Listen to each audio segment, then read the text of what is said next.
It's Later with Mo Kelly on KFI AM 640, live everywhere on the iHeart app. I'm Mark Rahner. This is the Rahner Report. Now, I wasn't about to watch the new Karate Kid movie opening this weekend, and I have no intention of talking about it except for this right now, right here. We know everything we're going to know about it, and if you're going to see it, you're going to see it.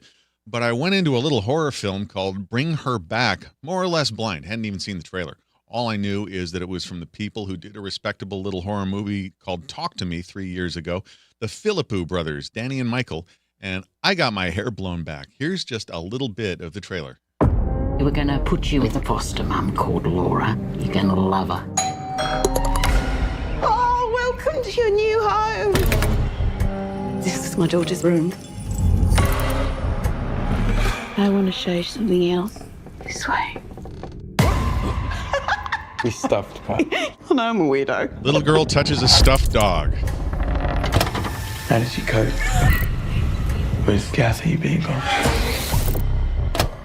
I didn't. How did you cope with your daughter being gone? I didn't.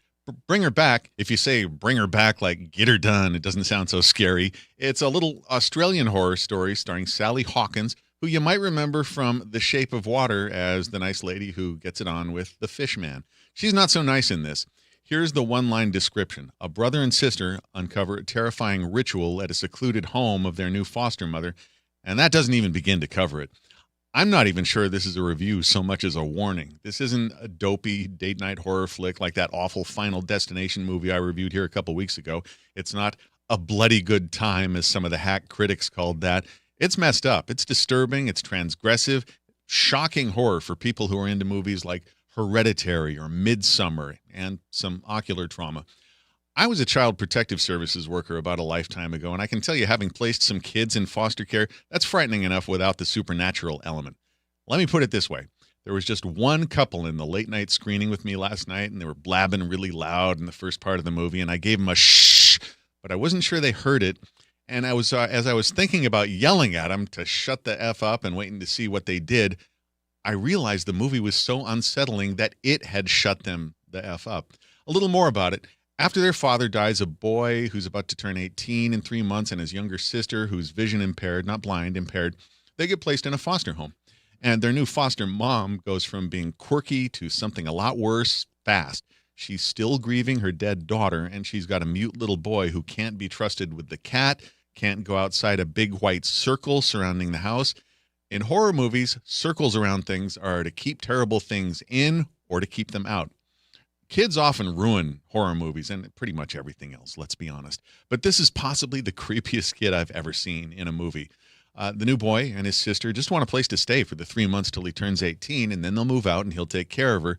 But they're not going to make it 3 months. And I don't want to tell you a lot more than that in terms of plot specifics. It's a bit of a slow burn with building dread punctuated by some seriously shocking incidents. I'm pretty case-hardened as a horror fan, but one of these made me jump. Another one made me say Jesus out loud in the theater. So now that couple probably wanted to tell me to shut the F up. And when things really get going, you're in the hands of some talented sadists who crank up the discomfort and the sickness so high you might want to leave. It's not an easy watch, which is a major compliment for a movie like this. It's easily one of the best horror movies of this year so far. I'd say it's tied with Sinners for best, but it's such a different, smaller, nastier, more traumatizing experience that you can't really compare the two. I think David Cronenberg would watch Bring Her Back and think, what's wrong with the guys who made this? The guys who made it, the Philippou brothers, get so much done with a little $4.5 million budget that it's inspiring. I can't wait to see what they do when a studio throws some actual money at them to play with, and they will. Do not bring your kids to this movie. Do not bring your grandparents. Do not bring anyone decent. This is nightmare fuel. It's about grief and child abuse and protective love and possession and what you do to get back someone whose loss absolutely tortures you. And you won't be able to shake it off right when you walk out of the theater into the fresh air either. This one stuck with me. Sally Hawkins, terrific as the foster mom, but the scary little boy upstages everyone. Give this kid either an Oscar or a bowl of raw meat. But that's not the pull quote. Here's your pull quote, publicist. Bring Her Back made me want to cry into a puddle of my own vomit. Can't wait to see it again with a full audience so I can watch them. I can't predict how much Bring Her Back is going to make because it's strong stuff. but I often see lists on Reddit of most disturbing horror films, and all the usual suspects are on it. Cannibal Holocaust, Hereditary, like I mentioned up top, the original French version of Martyrs, a Serbian film, which I won't watch. If you know anything about that one, you'll understand why. I think Bring Her Back is going to become a permanent fixture on those lists. We may have a new cult classic here, Mo. When are you and Tuala and Fushun going to go see this together? You sold me, really? man. Yeah. Already cult classic. I think possibly. Yeah. Yeah, it's that good. But like I said, it's some serious business. And I looked at some of the objections to the movie by critics who panned it, and there aren't very many who do. Mm-hmm. Their main objection seems to be that it's just too unpleasant. A horror movie that's too unpleasant. It did its job too well. Well, the fact that you compared it, or you brought up Serbian film, I'm like, okay, you sold me. Well, I haven't seen that, and like I said, that's one of the few that I won't, because it's kind of a touchy subject for me, especially as a former CPS worker. But if you're looking for a light, enjoyable horror film, it is not this one. I mean, there's a time and a place for everything. This is when you're in the mood for something a little extra spicy. I compare movies to food a lot. This is not comfort food. Hence a little dad bod here on my part. There's your Rahner Report, Mo. Wow. That was succinct.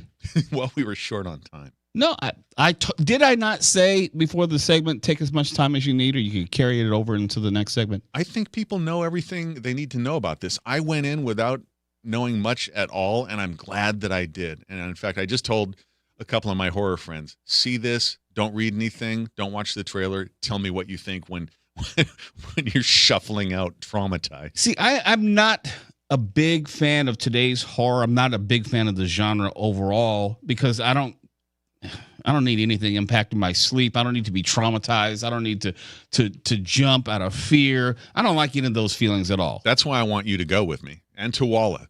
It's fun to watch people watch horror films that you've already seen. No, I'll pass. I don't. I'll take your word for it. No, I don't watch horror. Yeah. No, I do not watch horror. I don't believe the two of you are dirty cowards. I think we're going to all see it together. It's not a. You're going to grip my arms in terror.